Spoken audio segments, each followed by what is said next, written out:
Hi there everyone, and welcome to day 13 of Ethony's 31 Days of Tarot. This is coming to you a little late. There's so much going on at the moment, and we're all melting in yet another 40-degree heat day. So I think we're all a bit sort of physically slow and brain dead, but anyway, not when it comes to tarot.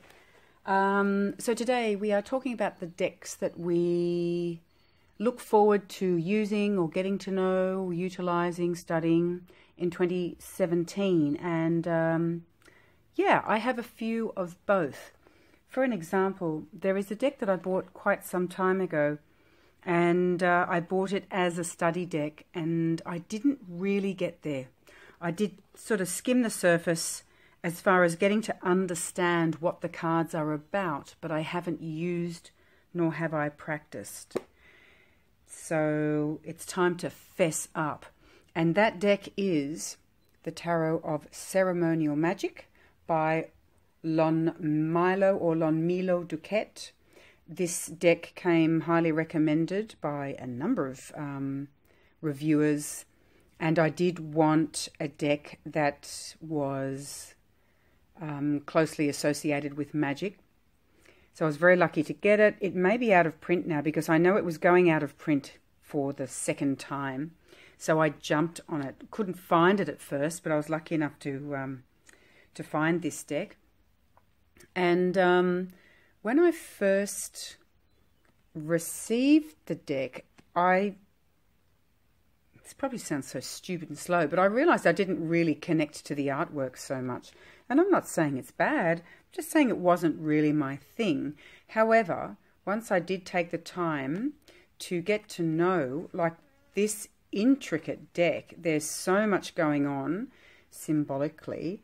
It fascinated me no end, and still does. But I just got caught up with other decks that were very easy to utilize right from the get-go. Obviously, because they have a rider-waite sort of storyline to them, or methodology to them. So this deck went on my shelf. I did not utilize this deck. I did not study it as I planned. You know, that was my big thing for, might have been 2015 when I purchased this deck. I can't remember. No, it wasn't. Of course, I didn't start my channel till early 2016. So it was in, very early 2016. And I need to really do something about it because, again, once you open that book and start studying, it's amazing. Now, I'm not going into the details with regards to the artwork because it is quite intricate, but I do have, it's my very first unboxing and walkthrough. You know, I think I was pretty crap at it, and I didn't really know what I was doing. But as far as the information that I provided you, that was accurate. So if you're interested, you can have a look. Just excuse the presentation. But there it is. That is definitely a study deck for me this year, the Tarot of Ceremonial Magic. So pleased I have it in my possession.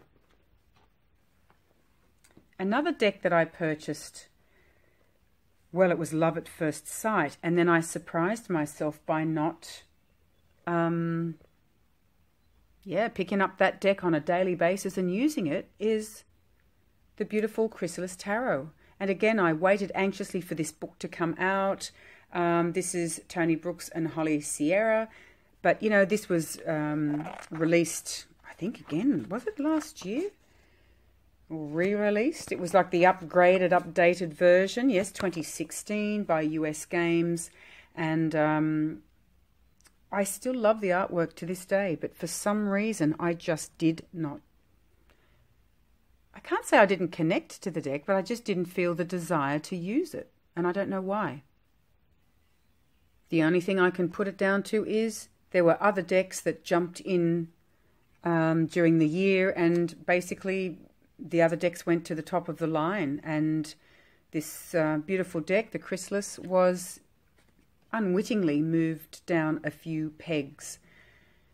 So I even surprised myself because this was going to be my earthy deck, and I still love it when I look at the artwork, but I don't know why. It was just, I couldn't really, to be honest with you, I think it was the book that I couldn't connect to, not the deck itself. However, it was my mission to understand this deck, you know, from the creator's perspective, because it's a different system.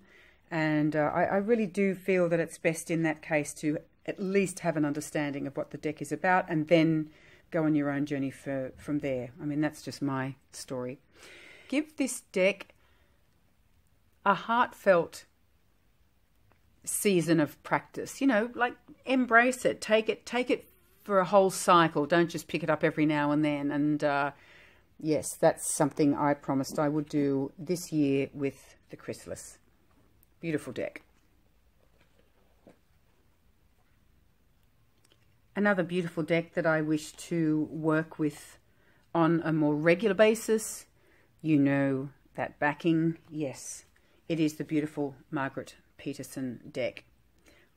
I just found myself organically going in other directions, especially when I started delving into Tarot of the Spirit, and, you know, that took me on a journey and I stuck with it. But I think that's why I find it a bit challenging buying a number of decks at the one time, because you either can find yourself, well, I should say I can find myself either skimming the surface on all of them, or really delving into or sinking into one of them, and the others end up, you know, being shelved for a while. But then I can, it's a strange thing to say forget about them, but I guess you know what I mean. You know, I just find myself moving on to other things, and then another new deck comes up and all that kind of stuff. Anyway, I found myself looking at this deck thinking, wow, did I make a mistake? Maybe I should not have purchased it. Did I purchase this because, you know, so many other people were purchasing this deck? Was I caught in the hype? So I did my little experiment, as I do. Wait until there is a purposeful question I need to ask, and use a deck that I don't feel inclined to use at this time. Not in the mood. And I did. I chose this deck, and of course it blew me away, just as I suspected. And it really did assist me to reconnect. I mean, I did reconnect with this deck. And I do really wish to expand my horizons even further with the Margaret Peterson in 2017. So it doesn't have to be a study. It's just about using the deck and including that in my regular draw. Whether it be daily, weekly, or monthly, it does not matter, as long as it's a part of the regular players. Decks to study in 2017. That's on my, or it's high on my priority list. And first of all, I'd like to reintroduce the Tarot of the Spirit. I love this deck so very much. And as I say, it did take up a lot of my brain space last year, just playing around, getting to know it. And I do know that when it comes to this deck, there is so much more. I love the fact that there is a mystery school attached to this deck, and there are classes this year. And I feel that I owe it to myself to delve further into this deck and really get a very decent understanding of what this deck is all about. There's also a book, isn't there, like a nice thick book that goes with this deck. I only have the little white book, so I need to invest in that. But I think classes actually start in February, and I just cannot miss out. I have to make sure I do those classes, rain, hail or shine. And I think it's really going to be a wonderful stepping stone towards my next deck of study.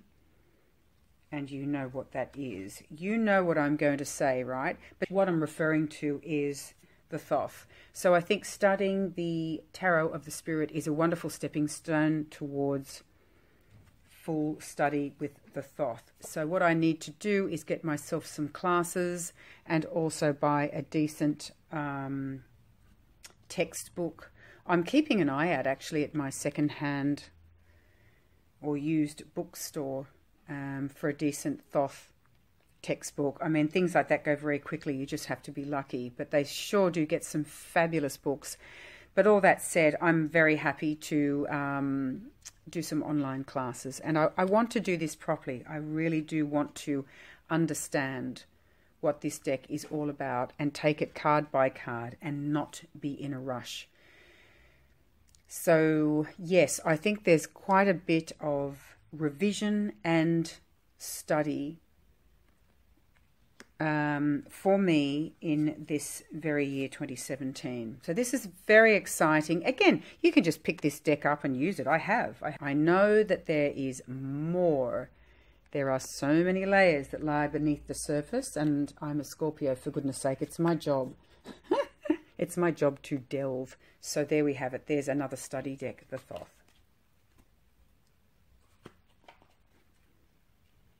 Obviously, my journey will continue with the Dreams of Gaia during 2017. There is no doubt about that, and the Wild Unknown. So there's no point in saying too much more.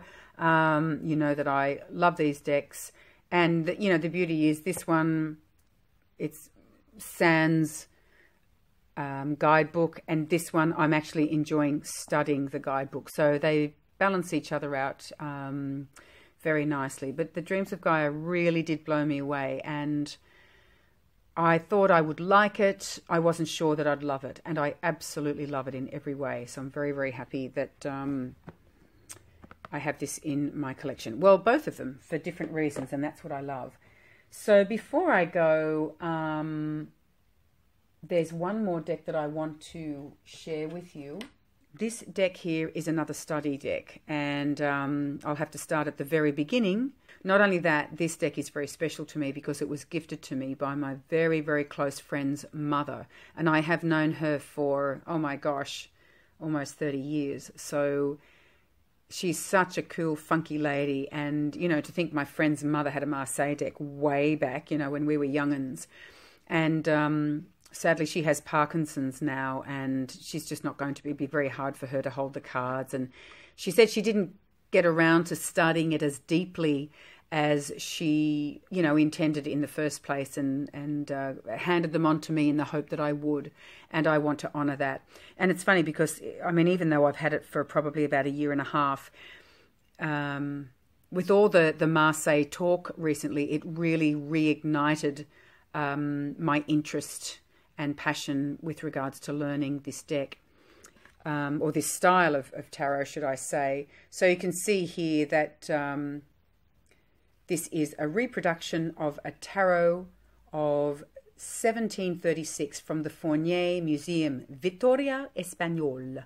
So I just feel so honoured to have this deck. I'll show you some of the cards. The colours, oh my God, they are so rich. I think I'm holding that upside down. They're so rich, so beautiful. And I love the fact that, you know, it has that historical charm, and it's very, very different to everything else I own. It's the only Marseille deck I have, and I thought, what's the bet? Once I start, I'm going to get hooked, and I think that is a wonderful thing to get hooked on. So that's definitely, look at these. Oh, I just think seeing these sit here in a spread together, and it's good cardstock. This was, what's the publication? Let me find that for you. 1983, here we go. So that is so special when someone says, hey, look, I'd like to gift you something that's been in my collection for many years. It's very special to me, but I can't use it, but I think you will respect it, you know, as much as I do. And isn't that an honor when that happens? So that's just a beautiful, beautiful Marseille deck. I love this look. Ah, I know you understand, right? So, yes, that's, I know I've set myself quite a task. Thoth, Tarot of the Spirit, reconnect, or really, you know, study the Chrysalis booklet. Yeah, I know. I've got to make sure I don't overdo it. But anyway, for the sake of this prompt, that is my intention. And I think this is wonderful that we are all filming this, because that's, I don't know about you, but that's it's going to be a timely reminder throughout the year, or a prompt. This prompt will be a prompt if I start lagging and, yeah, getting carried away with new decks, because I was about to say there's no doubt that there will be new decks coming along where we go, have to have. And I'm happy to embrace that if I really do feel that special connection with a new deck. But one of my primary objectives is to make sure that I don't lose sight of this very prompt. The cards, the decks, the guidebooks that I choose at this time in January to study. And one beautiful lady, and I'm so sorry I cannot remember your name, I don't have my laptop in front of me, somebody that was kind enough to leave a message below one of my videos was saying, that she came across this golden rule somewhere that she read was, if you buy a book, make sure you read it cover to cover before you go and buy another one. And I wrote back to her and said, look, I agree, I really do. My gift is a double-edged sword. My gift of having a wonderful pre-loved bookstore where they sell fabulous textbooks for a song. It's wonderful. It's saved me a fortune. However, when the book is there, you've got to grab it. You don't grab it now, someone else will. And then it's gone because there's only one of. And that's what happened. I bought a number of books. As you know, I showed just a handful of them in the earlier videos. But I haven't completed any of them. And so that really is, for me, talking to you about which decks do I plan on using and studying and utilizing in 2017 is one thing. But, the most important thing is I have to follow through. Maybe we should do a check-in around September and see how we're all going. That would be very interesting. Anyway, I think that's about it. I mean, aside from all of these beautiful decks, I think I'm repeating myself. Forgive me, but I feel it's important to make sure that I do rotate my decks. Do a better job of rotating my decks than I did last year. So, yeah, I'm talking to me right now. So I'll make sure I watch this video every 3 months and just check in. And yeah, maybe that would be great for all of us to share our journeys along the way. So I better stop talking now. Thank you so much for watching, and I'll talk to you soon. Bye for now.